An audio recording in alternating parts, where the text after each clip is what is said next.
I want to add Okay. on onto the night battle. No, I've been through the military. I can tell you, you cannot imagine how scary it is at night.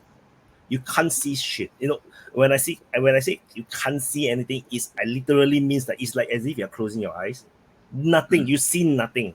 And when you're in this kind of circumstances, and you know that you cannot even on any lights, you cannot on a lighter, you cannot on your torchlight, because immediately you will lose your security, your positions, and if the only way you can actually even have any command and control is that you get close together, because sometimes you cannot even use your radio because you want radio silence, right? So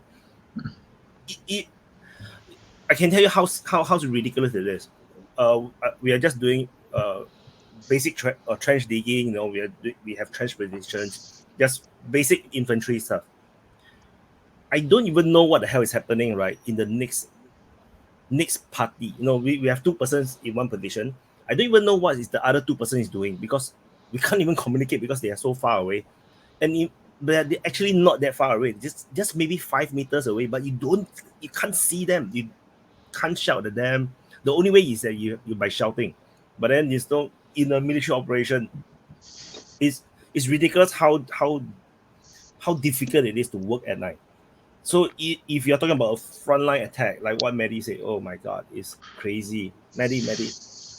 Well, if you watch a couple of the videos, they were showing, I think, some of the armor going forward. And if you looked at it, when you looked at it from behind, you could see they use a different identification tape. They use the reflective tape at the back of the vehicles and not on the sides.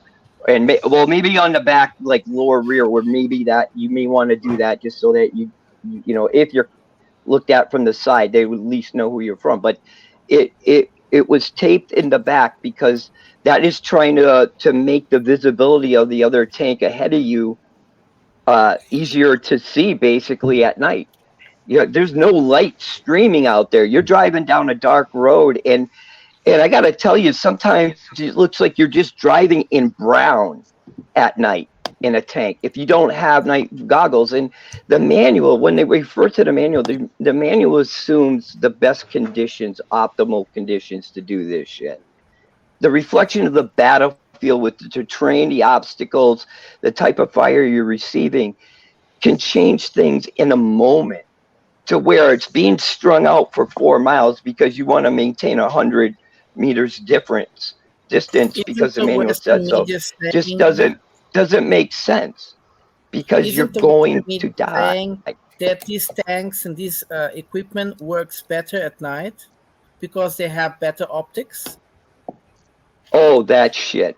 They assumed that these tanks that they were going to go up against at night, because they brought the M2A6 on and its optics package, that somehow this thing would miracleize the West, freaking eternal freaking whatever